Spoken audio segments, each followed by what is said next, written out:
mata duree kennaa fudhataniin bu'aa gaarii ta'e buufachuu kan jedhu irratti. Kennaa fudhataniin bu'aa gaarii ta'e buufachuu. Kennaa tokko fudhannee ayyaana fudhannee waan ilma Waaqayyoo irraa arganne tokkotu jira. Isaan hojii gaarii hojjennee bu'aa gaariis buufachuutu nurra jira jechuudha.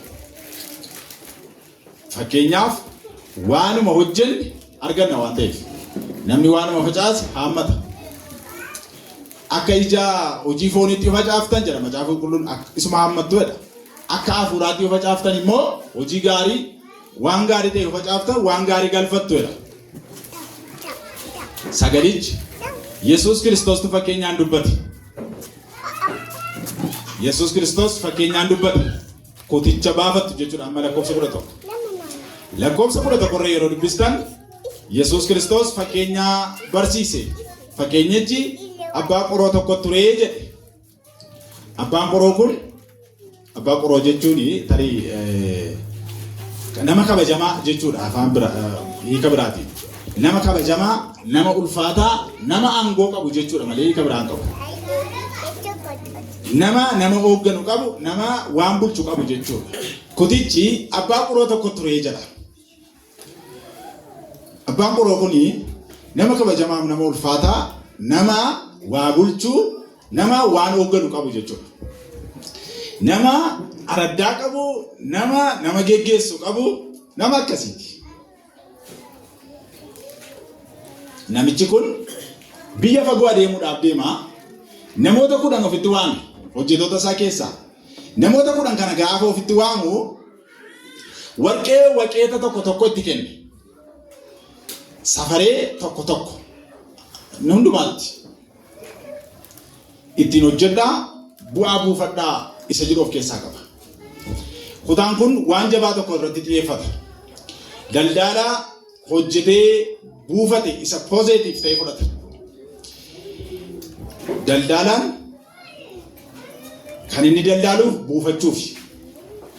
Yoo hin buufanne daldalaan hin kasaaree jechuudha. Daldalaan daldaalee hin buufanne hin kasaara. Kanaaf Yesuus Kiristoos fakkeenya nama horiidhaan nagadee dachaa immoo buufateetiin qabee barsiise. Dubbichi jabaadha. Yesuus Kiristoosii fi bartoonni gara Yerusaalemitti utuu isaan adeemaa jiranii jarri mootummaan Waaqayyoo ammumayyuu waan dhiyaate itti fakkaatee jedha. Mootummaan Waaqayyoo ammumayyuu waan dhiyaate waan ijaan arguuf jiran waan itti fakkaateef Yesuus Kiristoos fakkeenya kana himee jira. Maal jechuu akka ta'e ilaalaa kutaa lakkoofsa 11 irratti.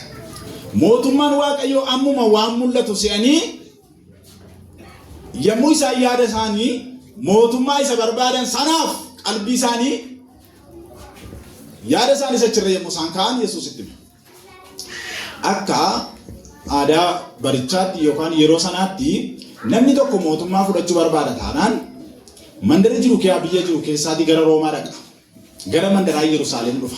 Muudamsa barbaada taanaan mootummaan biyya sanaa Heroodis inni jedhuudha nama tokko duwwaa miti. Heroodis inni jedhuu fi Fariyoon jechi jedhu kuni mootii sanaaf ta'a malee kan nama tokko miti.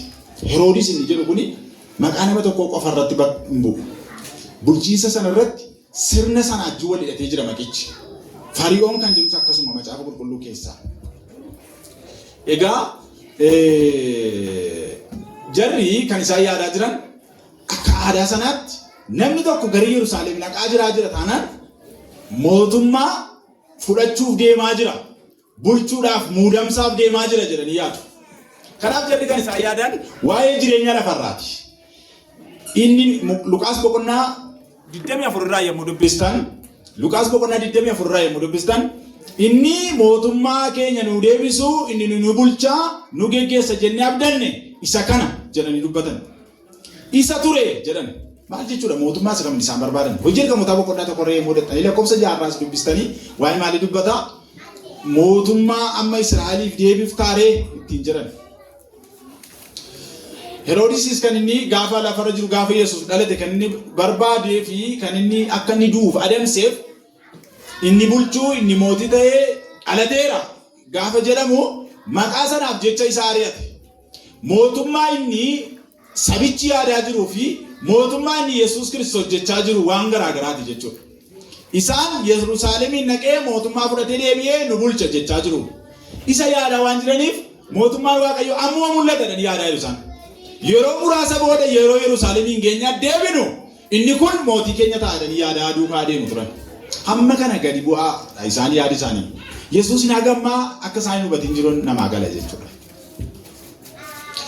Wajjin oolanii wajjin bulanii fi bara baay'ee waan wangeela keessa jiraadhee jedhanii namaan galu obboloo tokko yoo gooftaan sammuu namaa bane malee.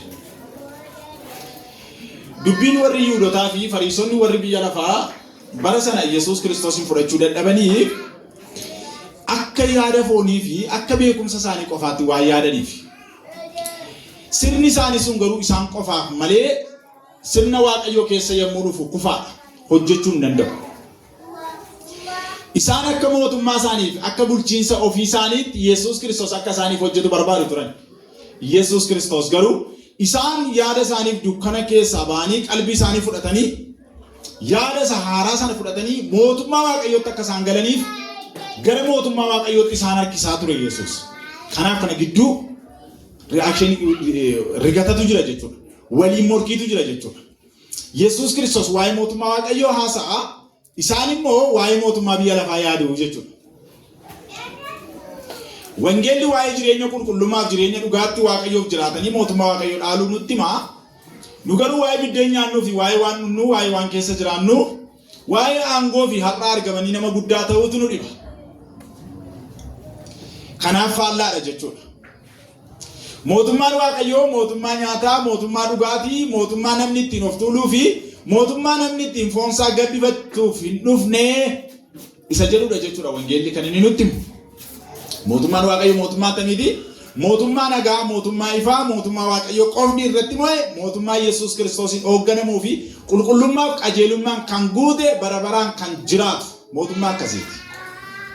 Yesuus Kiristoos isa kana barsiisaa, isaan garuu hidda dhalootaa, qomoo, waan nyaatan, waan uffatan, sadarkaa, biddoo dhalootaa isa sanaan wal qoqqoodanii sadarkaa mataa isaaniitti sagalee Waaqayyoo fidanii waan jiraniif kakuu haaraa keessa yommuu dhufe Yesuus Kiristoos egaa hidda abboota keessan isa qomoo hin qabne, isa dhuma hin qabne, beekumsa keessan isarraa dhalattan qomoo keessan lakkaa'uudhaan dubbii Waaqayyoo busheessaa jirtu jedhee itti meecha.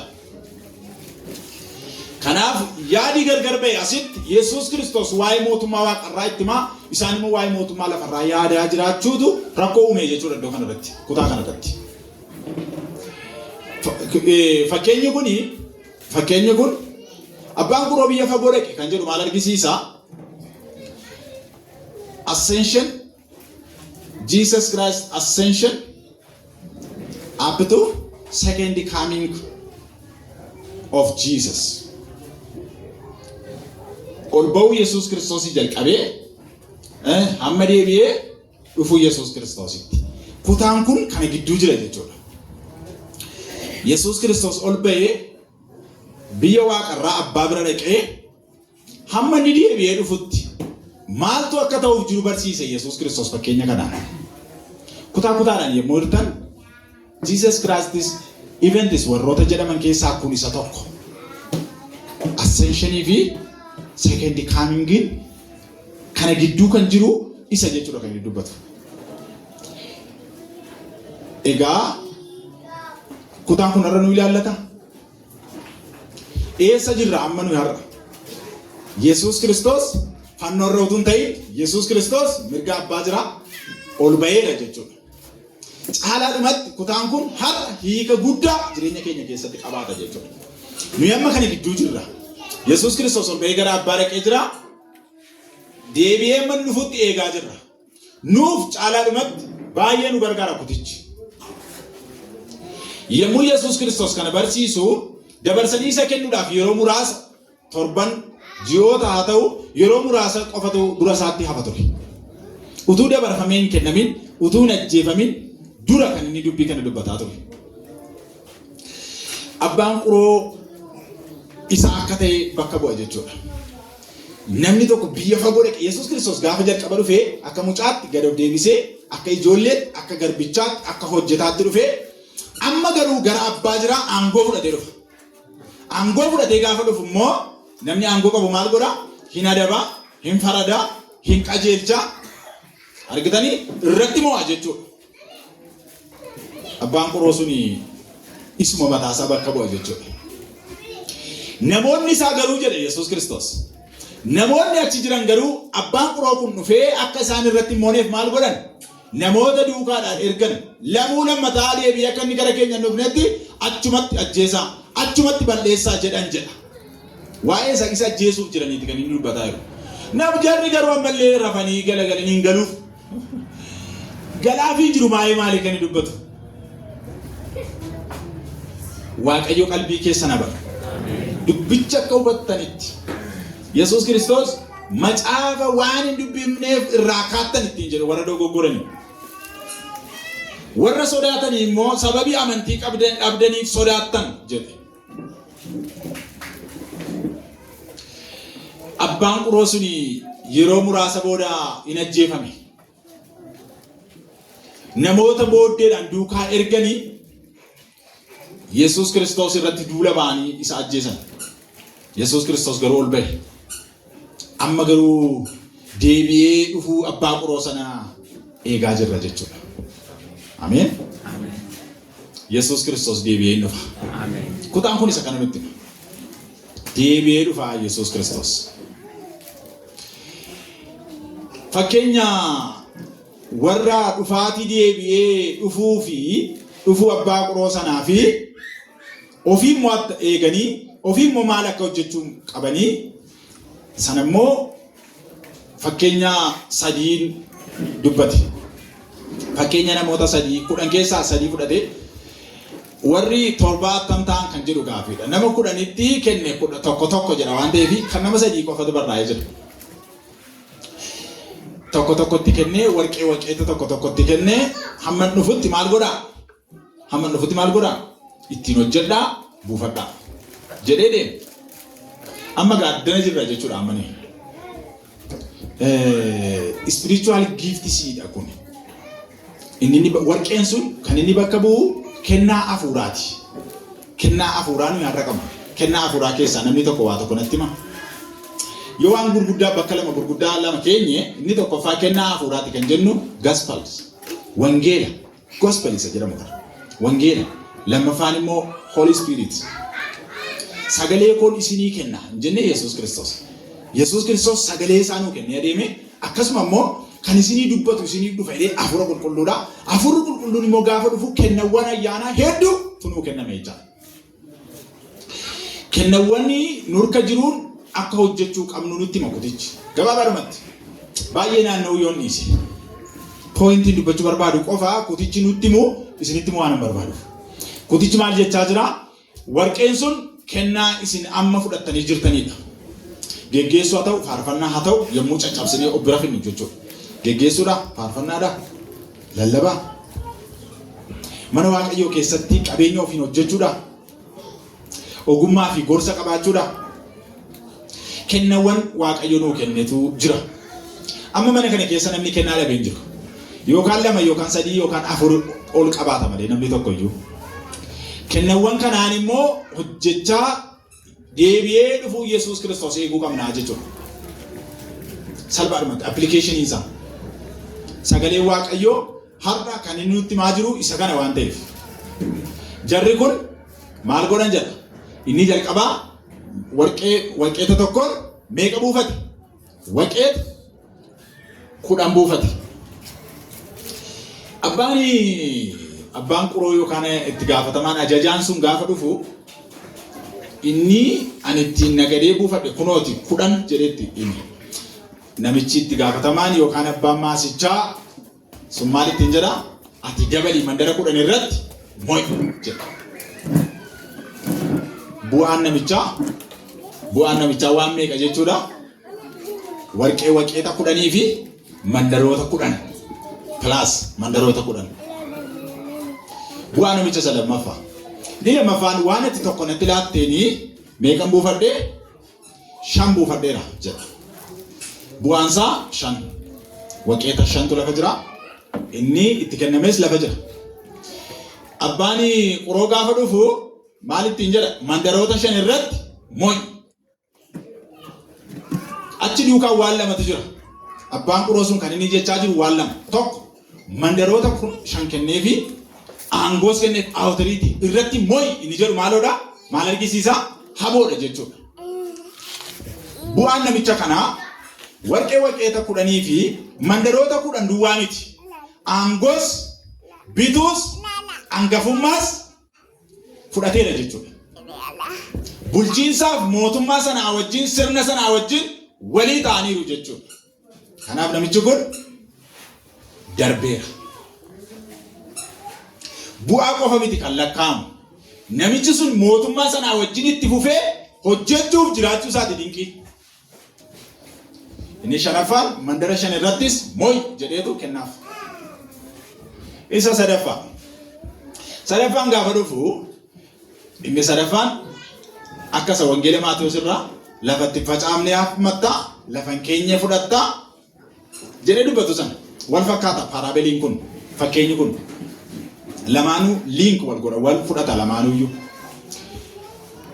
Inni maal godheedha? Erbeedhaan maree jedha afaan Ingiliffaasaa irraa yoo dubbistan safety place jedha. Iddoon inni kaa'e safety place jedha. Erbeedhaan maree inni jedhu iddoo hin taane hin keenye namichi kun. Iddoon hin banne, iddoon hin daandoofne, iddoon bifa isaa gadi hin dhiifne safety place iddoo ta'e dhaqee kaa'e. Gaafa mootiin dhufu, gaafa hoogganaan isaa dhufu achii fuudhee fide jechuudha. Amma qabeenyi kun iddoo mallee kaa'ame hin hatamu jettanii yaaddu? Safety place kan inni jedhameef. Hamma gaafa namichi dhufutti iddoo gaarii kaa'ame taa'ame addana jala. Iddoo gaarii jechuudha. Asillee akkasitti iddoo dhokataa jechuu kooti. Bakka dhokataa kaa'ame. Guyyaa muraasa booda gaafa inni dhufu sadaffaan gaafa dhiyaatu maal jedhaa?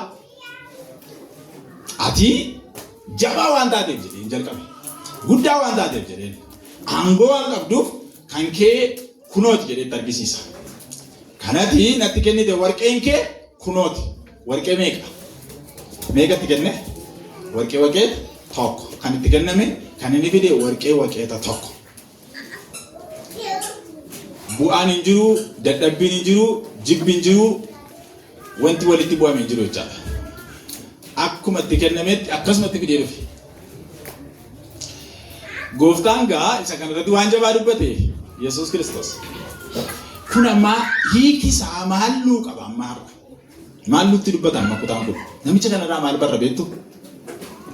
Har'a kennaa Waaqayyoo namootatti kenneetu jira. Ogummaa Waaqayyoo nuu kenneetu jira. Waamicha Waaqayyootti nu waametu jira. Waamicha sanaan hojjechuun gahee eenyuuti? Gahee keenya. Yoo ittiin hojjenne akka jarree lamaanii sana. Yoo ittiin hin hojjenne akka namicha isa sadaffaarraati. Namichi inni sadaffaa warqicha maal godhaa jedhe? Harkaa fuudhaa isa abbaa 10 qabuuf kennaa. Jennaan namoonni naannoo sirra jiran immoo inni baay'ee fudhatee baay'ee qabaa gooftaa keenyaa akkas miti jedhanii wacuu jalqaban. Yesuus akka jedhe isa waa fudhatee of harkaa qabuuf itti dabalamee kennamaa. Jedhee warqicha harkaa fuudhaa namicha kana dukkana isaa alaatti maal godhaa? Darbadhaa. Warqee koo jedhe komii namicha. Komiin abbaa qoroo kun. Warqee koo maaliif warra bu'aa ittiin buusanitti maanaan kennin jedhe. Hisqeel boqonnaa 34 wal fakkaata. Geggeessaa keenyarraa Waaqayyo bu'aa barbaada. Mana si geggeessitan sanarraa Waaqayyo bu'aa barbaada. Tajaajila keenyarraa Waaqayyo bu'aa barbaada. Bu'aan immoo attamitti dhufaa? Warri daldaltoonni utuun isin gaafadhe bu'aan attamitti dhufaa? Dadhabuudhaan, dhimmuudhaan, hirriba dhabuudhaan, jibbamuudhaan dhufa. Bu'aan akkasumatti hin argamu. Waan kun egaa bu'aan gaariin taa'ee jira, bu'aan gaarii ta'e immoo jira. Macaafni qulqulluu Yesuus Kiristoos kan inni addatti barsiisaa jiru bu'aa isa gaarii buufachuudhaaf dorgomaa jechaa jira. Maal qabannee Gaafa ilmi Waaqayyoo Yesuus Kiristoos deebi'ee dhufu maaliin akka dhiyaannu of ilaaluu akka qabnu nutti hima kutichi. Maal hojjettanii turaata? Si'a tokko mediteeti godhaa kana. Akka nu galuutti salphaatti waan tokkoon isinitti hima. Amma waldaan kiristaanaa isheen har'a biyya lafaarra jirtu kan Yesuus Kiristoos. Yesuusiin kan fakkaattu, Yesuusiin kan dhugaa baatu, kan barsiiftu, kan gorsitu, gara dhugaatti nama kan fiddu akka macaafa qulqulluu keessatti wangeela mul'ata Yohaannis boqonnaa 3 irratti waldaan Saardes sun akkuma ishee keessa warri xuraan jiran achi keessa akkasuma immoo warri uffata gaggaarii qaban immoo akka jiran waldaan kiristaanaa isheen har'a biyya lafaarra jirtu waan akkasii kana fakkaatti. Tokko uffati isaa miicamaa, tokko immoo uffati isaa immoo xuraa waldaa Saardes keessa. Mul'ata Yohaannis boqonnaa 3. Lammaffaa yommuu dhuftan immoo macaafa faarfannaa boqonnaa 1 irratti yommuu dhuftan jara lamatu turan. Tokko tarree jal'ootaa kan ta'anidha. Kaan immoo jal'ootaa wajjin tarree kan hin teenyedha. Waan kun yeroo hundumaa waan lama wal biraa dhibuu hin danda'u. Waan gaariif waan hamaan wal biraa dhibuu hin danda'u. Biyya lafaarraa amma jirrutti. Mootummaa Waaqayyoo keessatti garuu waan hamaaf wanti badaa wanti jedhamu wal bira hin jiru. Kanaaf akkuma isa qulqulluu sanaa mootummaa isa qulqulluu sanaaf akka qulqulloon nutti makutichi.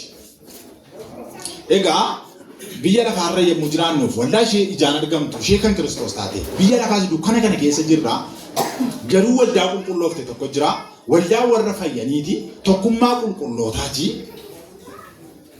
Ishee kana keessatti warri mana kana keessa jiru itti gaafatamummaa keenya gaarii goone beekuun nurra jira. Waan isinitti kennamtaniin gaafatamtu. Waan fuutaniin gaafatamtu. Namni waan baay'een itti kenname baay'eetu sarraa barbaadamaa jedhe Yesuus. Xinnoo yoo fuutan immoo xinnootu isinirraa barbaadamaa jedhe.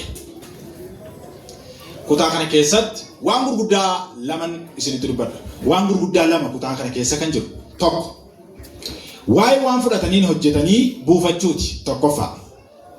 Isa fudhanneen hojjechuu qofa utuu hin ta'in buufachuudha. Tokko. Lammaffaa waa'ee mootummaa Waaqayyoo barbaadachaa lammaffaa deebi'ee dhufuu gooftaa keenya Yesuus Kiristoos eeggachuuti. Waa'ee inni lammaffaa keessa maxxanfamee jira eeggachuu isa jedhu jira. Deebi'ee dhufuu Yesuus Kiristoos isa jedhu jira. Hin hojjennaa hin eegganna. Yesuus kan dubbate isa kana jechuudha.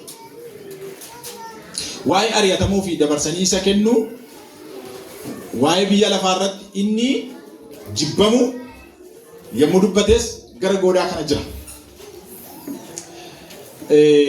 Wangeela Yohaannis boqonnaa 15 irratti argachuu dandeessu. Lakkoofsa 18 irraa. Kutaa kana keessa ammas waan gurguddaa lamatu mul'ata ife.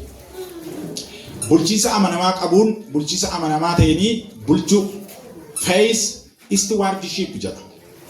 Faithful stewardship. Stewardship ni jedhu jecha jabaatu addana keessa jira. Afaan Ingiliffaasaa irraa dubbistan. Jecha jabaa, koorsii jabaa. Ofii masaafuu koorsii jabaa tokko ta'e kan baratamu. Stewardship ni jedhu bulchiinsa gaarii gad jedhanii bulchuu, kunuunsuu, eeguu, risoorsii yookaan immoo madda qaban sana eeguu akka bakka jechuuti. Burqituu bishaanii tokko lagaan dhaqanii baadiyyaatti hin beekna waan ta'eef burqituun bishaanii lafa keessaa ol fiiltu dhugaatiidhaaf itti fayyadamu yeroo baay'ee. Madda sana yoo sirriitti hin eegne maal ta'a jechuudha booda horiin irra jeta taanaan duudu xuraa'uu baduu danda'a. Kanaaf maal jechuudha gaa madda sana sirriitti eeguu jechuu danda'u. Akka jechaa jira. Madda sana sirriitti eeguu danda'u. Yommuu as finnu maddi sun maal bakka bu'aa? Laphee keenya bakka bu'a. Yaada garaa keenyaa bakka bu'a. Laga tokko keessaa bishaan lama yaa'uu hin danda'u jedhe Yesuus Kiristoos. Laga tokko keessaa bishaan hadhaa'aaf mi'aa waraabuu hin dandeessan jedhe. Kanaaf risoorsiin sun yookaan maddi sun maal ta'uu qabaa? Eegamuu, kunuunfamuu, buluu, bulchiinsa gaarii qabaachuu qabaa jechuudha. Tokkoffaan isa kana. Stewardship ni jedhamu isa. Kunuunsuu, eeguu, itti gaafatamummaa qabaachuudha. Afaan Ingiliffaasaa irraa accountability jedha.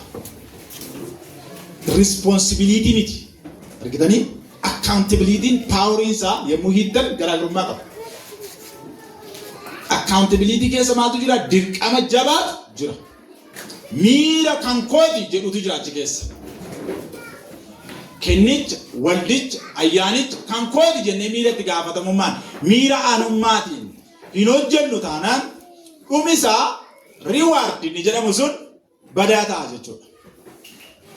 Yeroo hundumaa isa kana gaanni kutaa kana keessatti Yesuus Kiristoos tokko tokkoon suutaa akka isaanii galuu danda'utti itti miira itti gaafatamummaa qabuun bulchuudha. Dhumarratti reward isa jedhamu sana beekuudha. Badhaasa. Dhumarratti goolabbiin koo maal ta'uu qaba isa jedhu hubachuudha jechuudha. Hanqina jarreen kanaan isinitti hima. Hanqina jarreen Yesuus Kiristoos duukaa otoo deemanii hubachuu dadhabanii tokko ibsa waa'ee mootummaa Waaqayyoo isaaniif galuu dadhabuu isaati. Ibsi waa'ee mootummaa Waaqayyoo isaaniif galuu diduudha. Luqaas boqonnaa 17 lakkoofsa 20. Waa'ee mootummaa Waaqayyoo hubatan waan jiraniif Yerusaalemitti yommuu dhiyaannu mootummaa Waaqayyoo hin mul'ata jedhanii yaadaa jiru jechuudha. Tokko kanarraa yommuu argitan. Wangeela Yohaannis boqonnaa 3 lakkoofsa 3 irraa yommuu argitan egaa guddataniif beekaniif barataniif itti dhiyaataniif nama guddaa ta'aniif barsiisaa seeraa ta'aniif namaan galu. Mootummichi laphee namaa irratti dhufee namaa ibsu barbaachisa. Rakkoon isaanii ni jalqabaa waa'ee mootummaa Waaqayyoo sirriitti hubachuu dadhabuudha. Lama mootummaan isaan Yesuus irraa eegan kan biyya lafaa kanaa ta'uu isaati kan isaan dogoggorse. Mootummaa isaa Yesuus irraa eegaa turan kan biyya lafaa kanaa ta'uu isaati. Luqaas boqonnaa 24 lakkoofsa 21. Luqaas boqonnaa 19 lakkoofsa 11. Asirratti argachuu dandeessu. Kan isaan eegaa jiran mootummaa biyya lafaa kanaa. Waan kun akka walitti magne baay'ee eeggannoo guddaa barbaada. Mootummaa bulchiinsa biyya lafaa kanaaf waan wangeela keessa jiru sababii Yesuus Kiristoos dhufeef tasumaa walitti firoomsuun hin danda'amu. Waliin ilaallatu waan garaagaraati. Sadaffaa Yesuus Kiristoos ilma Waaqayyoo akka ta'e amananii fudhachuu dadhabuu isaaniiti. Yohaannis boqonnaa 14 lakkoofsa 1 jalqabee hanga 14tti sagana dubbata. Yesuus Kiristoos ilma Waaqayyoo akka ta'e liqimsanii fudhachuu dadhaban, amanuu dadhaban. Inni kun immoo dhukkuba hamaadha. Addunyaa kana irrattis biyya keessa jiraannu kana keessattis rakkoon Yesuus Kiristoositti amanuu dadhabuu qofa. Utuu Yesuus Kiristoositti akka gaariitti amannee duukaa buune immoo akkas rakkinoonni akkasii kun humna nurratti hin qabaatan turan. Arfaffaa Yesuus ofii isaatii isaan irratti mo'uu barbaada, isaan garuu ofirratti moosisuu hin barbaanne. Karaan Yesuus isaan irratti mo'uu barbaadu karaa biraati. Mootummaa bara baraan jiraatuun isaan irratti mo'uu barbaada. Isaan garuu ilma Waaqayyoo ofirratti moosisuun waan yeroo tokkotti isa fidanii isa safaraa jiru. Fakkeenyaaf macaafa qulqulluu keessaa dubbistan inni ilma Yoosefi ilma isa muka soofuuti. Ati iddootti dhalatte beennaa ati waa'ee kana attamitti beektaa waggaa 50 iyyuu hin guunne abboota keenya Abrahaam fa'a irra iyyuu wayyitu hin caaltu kan si caalan jiru jechaa turan. Kanaaf isaan Yesuus Kiristoosin ofirratti moosisuu amananii fudhachuu dadhabuu isaaniiti jechuudha. Yesuusin jibban inni kun baay'ee jajjabaaf guddaa jibban inni jiru. Wangeela Yohaannis boqonnaa 15 lakkoofsa 18 irratti Yesuus yoo isin jibban dura anaan jibban jenni jedhu maal jechuudha? Dura anaan jibban jechuun Yesuus Kiristoos biyya lafaa irratti hin jaallatamne duuka buutonni isaas har'as biyya lafaatu harka walitti nu rukutee nu ililchee nu jaallata jettanii kan yaaddan yoo taatan irraa kaanne jechuudha. Har'a kutaa kana keessatti maal baranna? Waan gurguddaa sadii. Har'a kutaa kana keessatti waan meeqaa akka barannu asirraa kan jira. Waan gurguddaa sadii akka barreessetti. Akka kuticharraa ilaaletti. Har'a kutaa kanarraa maal barannaa? Maal nu barsiisa? Tokko. Yesuus Kiristoos firdiidhaaf deebi'ee dhufuuf akka jiru.